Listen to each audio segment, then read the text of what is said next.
Good morning. Happy Saturday. I should be at work this morning, so I'm recording this on Friday so that you'll have a thought for the day if you space them apart for your meditations today. I was going to go on to talk about Melchizedek, which I will do in the next couple of days because it's a very important idea that is in Hebrews. But I wanted to share with you a story told as an illustration by Andrew Womack. Now, you may not like Andrew Womack, you may not listen to his teachings, and Terry and I, don't agree with absolutely everything he says, but he's pretty biblically sound in his thinking. And he tells a story which, for him, illustrates the idea of how we can approach God in confidence. This is from Hebrews chapter 4, verse 16, this idea that we can approach God confidently, certain of our welcome, because the way has been made open for us. Now, sometimes we do need an illustration to help us understand something, and he was meditating on this, sitting on his front porch in his wonderful American home in the sunshine. I can see him there in sort of Texan gear because he's a Texan American, and he was thinking about it, and a dog that he had rescued or adopted came towards him. This dog was a honey-coloured female dog. She was beautiful, and he'd never harmed her, but he'd rescued her, and he understood that in her past she had been beaten by her owner. And when she approached him, she got so far, and then she would get on her paw right down and crawl towards him, cowering, afraid of his beating.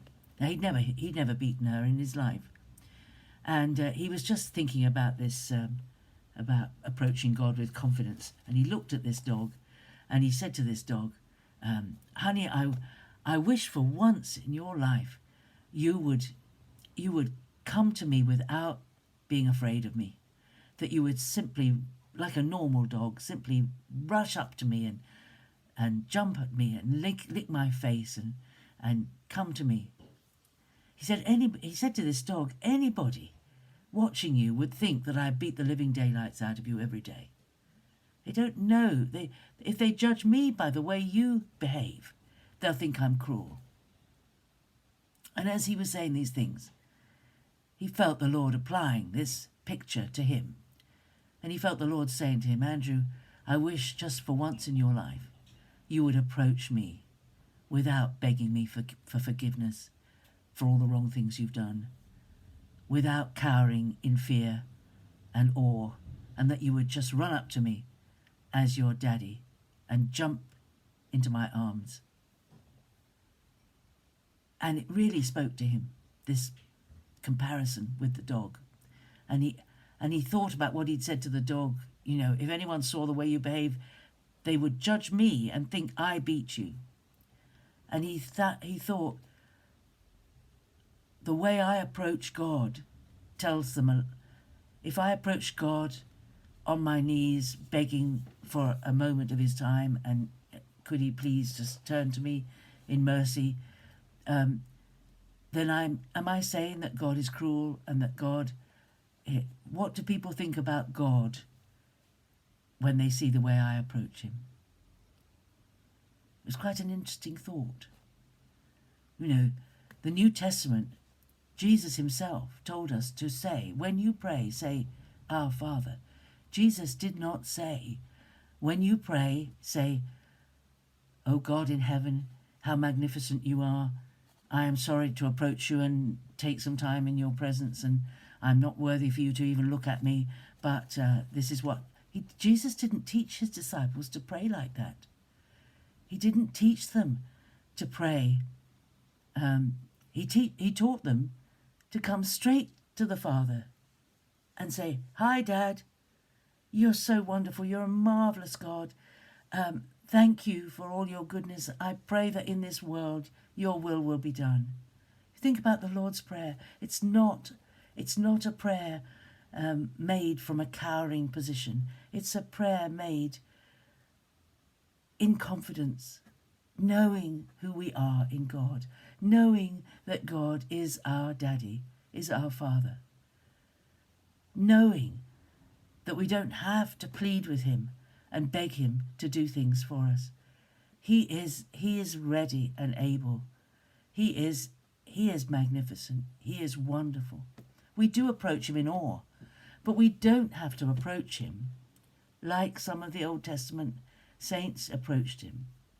The revelation of God as Father comes very late in the Old Testament and into the New.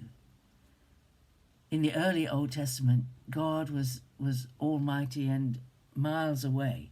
And there are some who will teach us that we always have to remember that God is like that.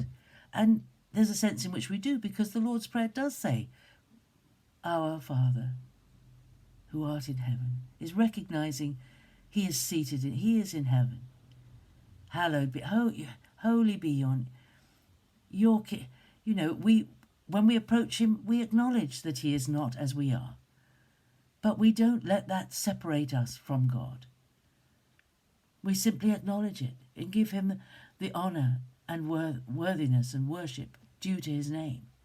But we don't allow that knowledge of him to put a huge gulf between us and God, because that gulf has been crossed by Jesus. It's been crossed by Jesus. We're family. We're adopted into his family. We're his children. We are his subjects, but we are his children. Just like, I suppose you could make a comparison with our Queen and her children. She is Queen, and when she is operating as Queen, she's respected as Queen, and whenever they're out in public, she's honoured as Queen. But in private, we've all seen those films of them in private. They're a normal family. They're not all bowing and scraping every time they look at the Queen. They're family. It's a good thought to think about our relationship with God a bit similar to the relationship of the royal family to the Queen. We are so blessed, and we can have confidence that we can draw near to the throne of grace. We don't have to stand afar off and hope.